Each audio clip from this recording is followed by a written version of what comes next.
Have you ever wondered why it's called the bird dog exercise? It mimics the stance of a hunting dog. One arm reaching forward, the opposite leg extending back.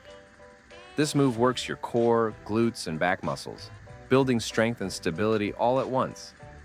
It's especially helpful for people with lower back pain or posture problems because it teaches your body to move with balance and control.